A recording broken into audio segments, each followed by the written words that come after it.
I had spent years serving in the military, commanding bases, and executing operations so complex that most people wouldn't understand the tactics if I explained them. But now, in the civilian world, I wanted peace. I wanted quiet.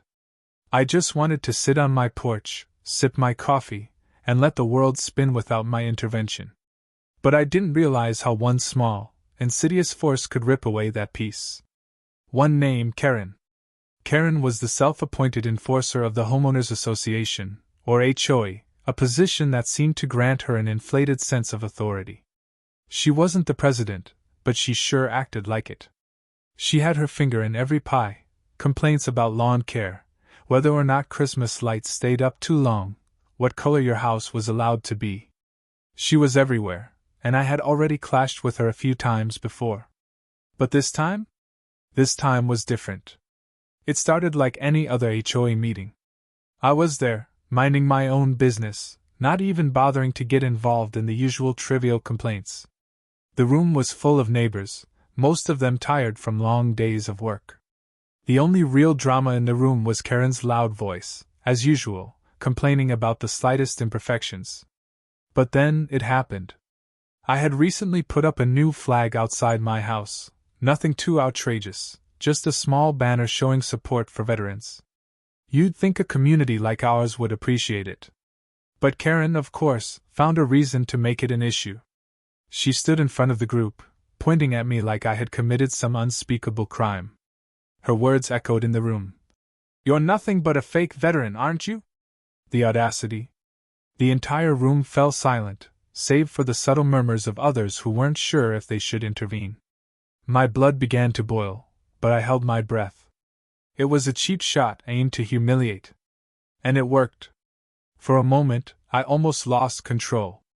A veteran for over 2 decades, decorated and respected, and this woman had the nerve to reduce my entire life's work to nothing. She wasn't just insulting me. She was insulting every person who ever wore the uniform. But I didn't react. I couldn't let her see that she had hit a nerve. I sat back, letting the tension rise like a well-timed grenade, waiting for her to dig herself deeper. I could feel her smugness. She thought she'd made a clever point, a perfect jab. But what she didn't know was that I wasn't just any guy sitting in that room. I wasn't the same man I appeared to be. I was a commander, a former base commander, to be exact. And Karen had no idea who she was messing with. She was playing a game she couldn't win, and I was going to make sure she realized it. The other members of the HOA were already looking at me, but they were too afraid to speak up. They knew I was a military guy, but they didn't know the depth of my service, the connections I had made, or how far I could push. I had kept my past under wraps, preferring to live a life of quiet anonymity in this small neighborhood. My old life was behind me, and I had done well to leave it there.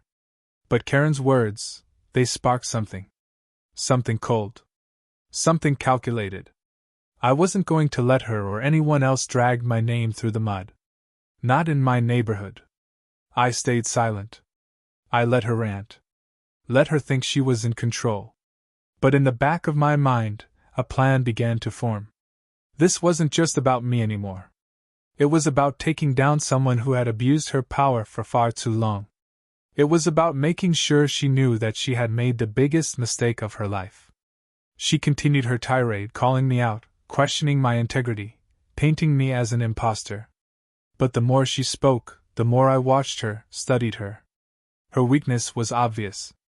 She was reckless, impulsive, and above all, ignorant. She didn't know what she was up against. I was no ordinary neighbor. I was a man with the training to dismantle her in ways she couldn't even begin to comprehend. I didn't respond. Not yet. The crowd was tense, unsure whether to take sides or simply avoid the conflict. That was the beauty of it. No one knew what I was capable of. But I would show them. I would show Karen. It was time to turn the tables. She finished her rant, and the room grew uncomfortably quiet. Everyone was waiting for my reaction. The thing about me is, I've been trained to think several moves ahead. In combat, in life, no reaction is ever truly a reaction. It's just part of the plan. I stood up slowly, carefully, letting the room feel the weight of the moment. They all stared, expecting me to lash out, expecting me to defend myself. But I didn't. Instead, I spoke in a calm, measured voice that was impossible to ignore. I didn't expect to be questioned by someone who knows nothing about my history or what I've done. But I'll let you continue with your little game. For now. The words hit hard. The room shifted uncomfortably. Karen opened her mouth to argue, but I had already made my decision. It wasn't time for confrontation, not yet. I wasn't going to let her drag me into her petty games. I would fight back in a way she would never see coming. The meeting carried on, and Karen fumed in her seat.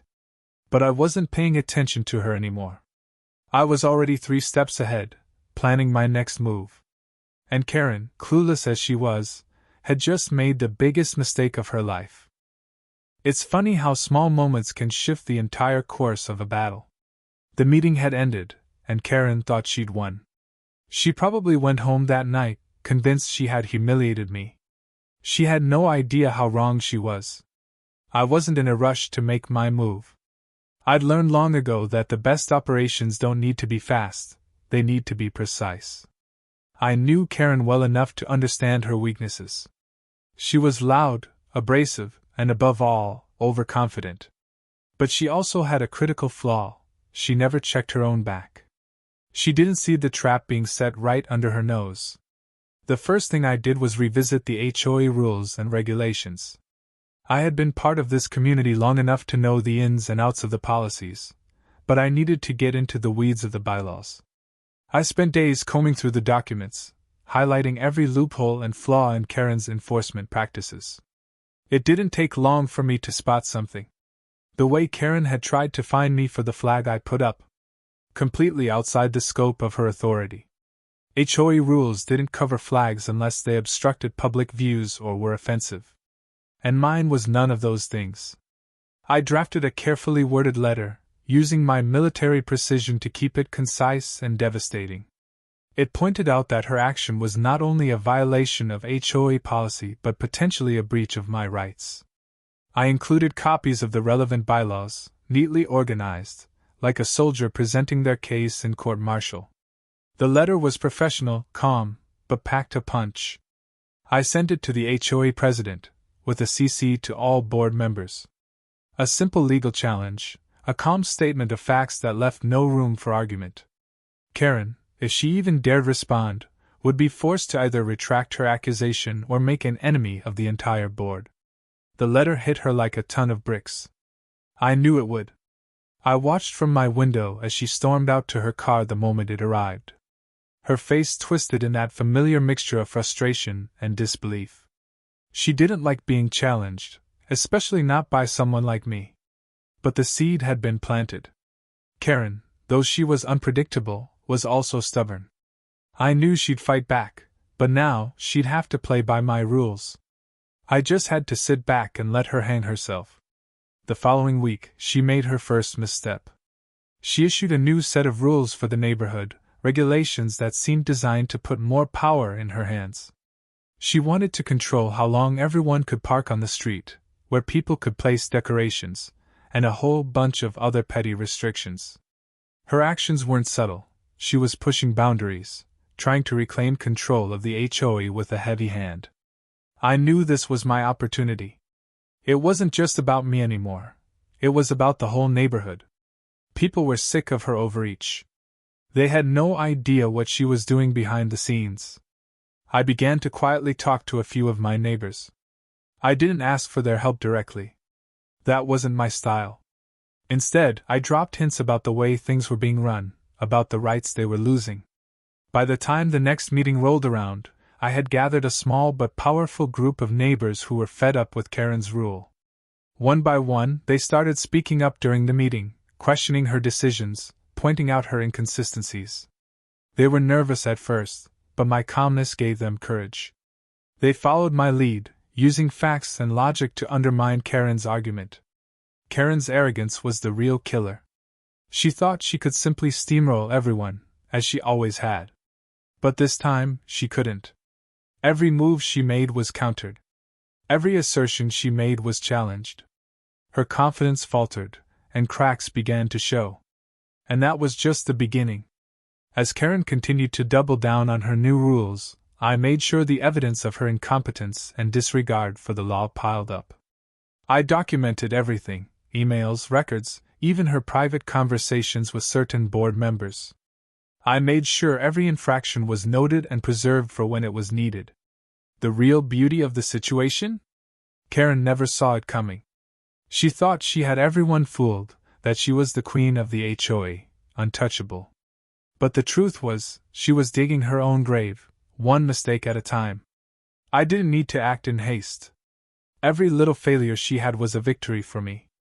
Every time she tried to impose new rules, I filed a formal complaint. Every time she made a threat, I made sure it was documented. I was playing a long game, and I knew how to win it. The tension was palpable. Karen grew more irritable. Her once firm hold on the HOA was slipping, and she didn't even realize it. The board members, who had once been afraid to challenge her, were beginning to ask questions. The people she had once manipulated into silence were starting to speak out. She had become a liability to the HOA, and the cracks in her armor were becoming more visible with every passing day. This wasn't about getting back at her for the initial insult. It was about something far bigger. It was about righting her wrong, exposing her for what she truly was, a small, petty tyrant who thought she could control everything. I had spent my life in strategy, and this was no different. Every move had a purpose, every word a weapon. And Karen? She was about to find out exactly who she was messing with. Karen was unraveling faster than I had expected. Each new move she made, each desperate attempt to regain control, played right into my hands. She had started doubling down on everything: more complaints, more ridiculous fines, more attempts to override the will of the neighborhood. The more she pushed, the more the cracks in her foundation widened. The board was starting to notice. They weren't blind. They couldn't ignore the fact that Karen's behavior was creating a divide in the community.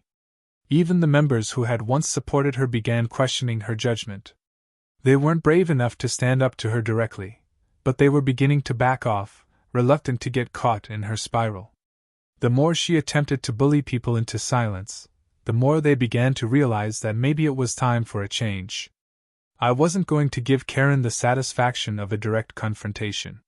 She had already thrown the first punch, and I wasn't about to stoop to her level.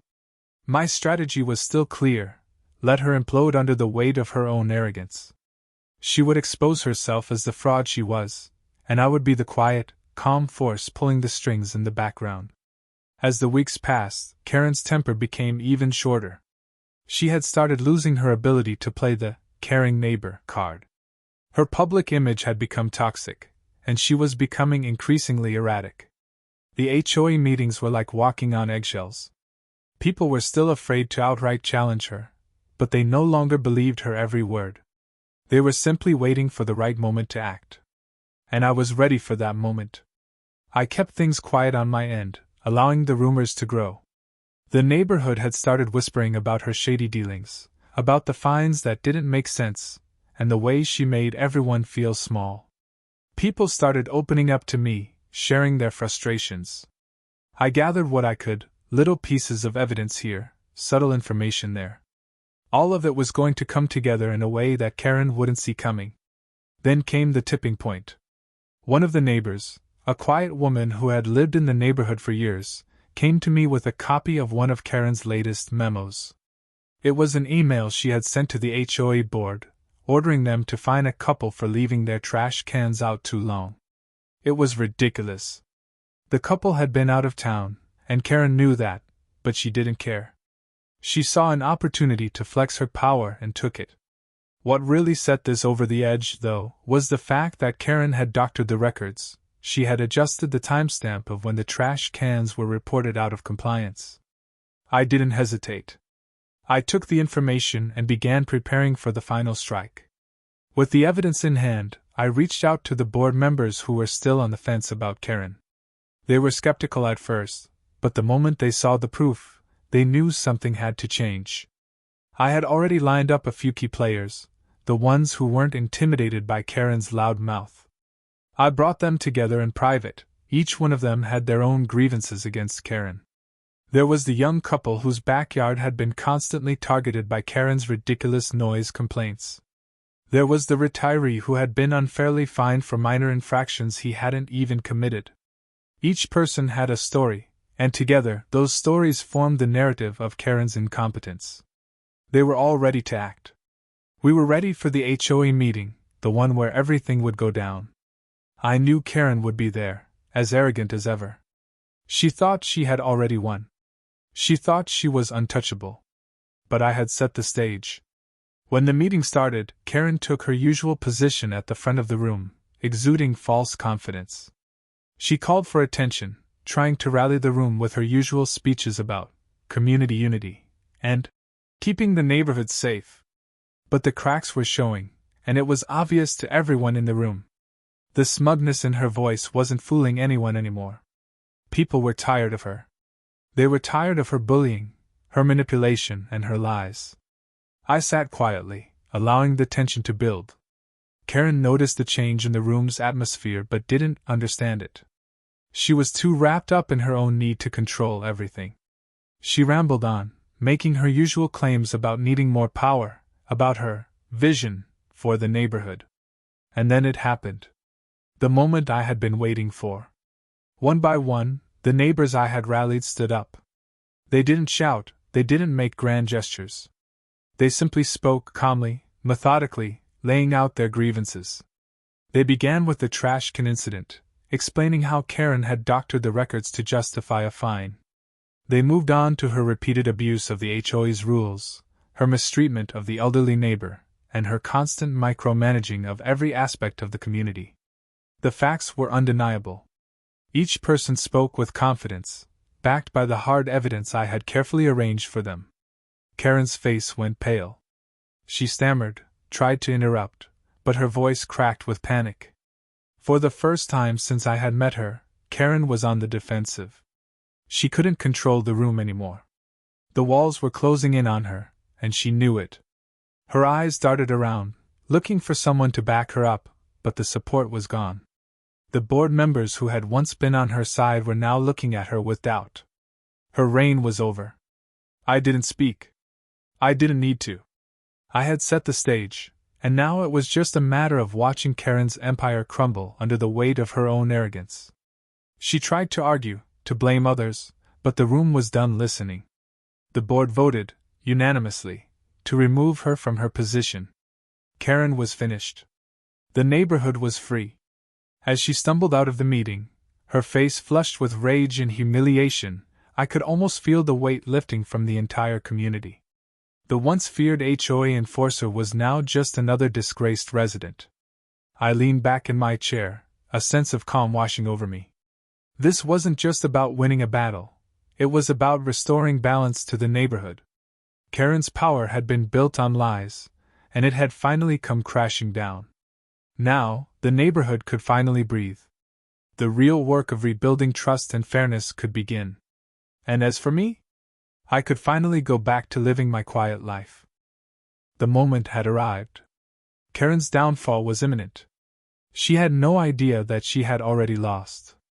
The board was against her, the neighbors were turning on her, and her authority had evaporated like smoke in the wind. But she didn't give up. She wasn't the type to accept defeat quietly. She was still trying to hold on to whatever scraps of power she had left, but it was clear to everyone around her that she was done. Karen showed up to the next meeting, her usual bravado gone. She had no words of encouragement, no speeches about how the neighborhood needed her. Instead, she looked like a cornered animal, desperate to hold on to her last shred of dignity. But it was too late. I had already set the stage, and all the pieces were falling into place. She tried to make one last stand, calling out accusations at me and anyone else who had dared to speak against her. She couldn't grasp the fact that she had lost control. She was now out of ideas, resorting to the same tired threats that had worked before but had no impact this time. It was painful to watch her desperately scramble for support, but it wasn't my problem anymore. The community had seen her for what she was, self-serving, manipulative, and arrogant. One by one, The other members of the HOA began to speak up. It was the first time in months, maybe even years, that anyone had the courage to challenge her directly. Each person calmly described the ways she had made their lives miserable. Some recounted the ridiculous fines she had imposed, others spoke about the unfair way she had dealt with disputes, and a few even revealed the times they had quietly tolerated her tyrannical behavior just to avoid confrontation. I didn't speak. I didn't need to. Every word they said only further cemented the fact that Karen had overstayed her welcome. The community wasn't just against her anymore. They were actively rooting for her to be removed. Her supporters had vanished, her influence crushed. She was nothing more than a puppet with the strings cut. When it came time for the vote, I didn't expect any surprises. Karen's position was indefensible. I watched as the board members, who had once been so afraid of crossing her, now looked at each other with resolve. The vote was quick. A unanimous decision. Karen was out. There was a moment of stunned silence before Karen's reaction broke through. She stood up abruptly, her face contorted with rage. She tried to yell, to argue, but the words caught in her throat. She had no power anymore. She was just another disgruntled resident now, and everyone in the room knew it. She made a half-hearted attempt to storm out, but the community wasn't done with her just yet. One by one, neighbors who had once been too scared to speak out began to approach her, each one with their own version of what they had endured under her rule. Some were polite, some were blunt, but the message was the same: Karen's time was over. I could see the frustration building on her face. It was the look of someone who had been accustomed to control and was now completely powerless. She wasn't used to being told no, let alone being the one who had to walk away defeated. She tried to lash out at one last person, but her words fell flat. No one was listening anymore. As she exited the meeting room, her head hanging low, I felt a sense of quiet satisfaction. The battle had been fought, and I had won. It wasn't about the confrontation, it wasn't about humiliating her. It was about restoring balance to the neighborhood. The community was no longer under her thumb, and that was the victory. I didn't need to say anything. The neighborhood had spoken for me. The people I had quietly rallied, the ones who had been suffering in silence, had finally taken a stand. They had been given a voice, and together, they had dismantled the false authority Karen had built for herself. I walked out of the meeting room and back to my home, the weight of the past few weeks lifting from my shoulders. I could finally go back to what I had intended when I moved here: peace. There were no more whispers in the halls, no more anxious glances at the HOA meetings. The neighborhood was finally free of Karen's grip, and for the first time in a long while, it felt like a real community again. As I sat down on my porch that evening, I could hear the sounds of children playing, neighbors chatting on their lawns, and the quiet hum of suburban life. It was exactly what I had been hoping for. This wasn't just about a single person winning or losing, it was about restoring fairness, about making sure no one could dominate or bully others again. Karen had tried to take control, but in the end, she had underestimated what she was up against. I had the last word, not through a direct confrontation, but by playing the game smarter, by waiting, by turning the tide of the community against her in a way she never saw coming. And as I sipped my coffee and watched the sun dip below the horizon, I realized that this quiet victory, this return to normalcy, was the sweetest one I could have asked for.